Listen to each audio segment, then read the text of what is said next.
Bếp này sửa điều hòa là sửa bếp này. Sửa điều hòa là sửa bếp này. Hôm nay đơn giản hơn nha.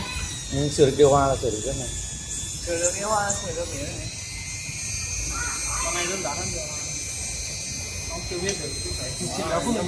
Chưa đừng nói đùa, đừng nói đùa. Phải hiểu cái lý. Đừng nói đùa. Sửa mà chơi cứ thấy là phải có là nổ. Không chưa ai là nó đứt.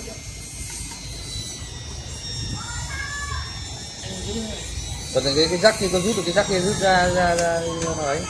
Rồi bung đứt cái cáp.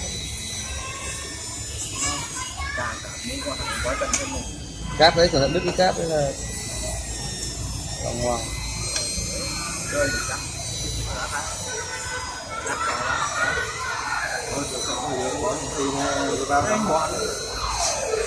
Gì nhỉ?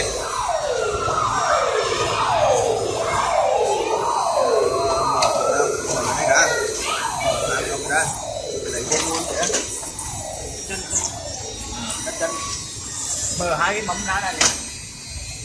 Đúng rồi, mở mâm ra trước. Ông để đâu đấy? Chuyển cái lóng. Để vào một cái chỗ. Không phải chuyển cái lóng gì chứ, số là mình mà đụng lại. Bỏ vào cái trái đó, lúc em đặt.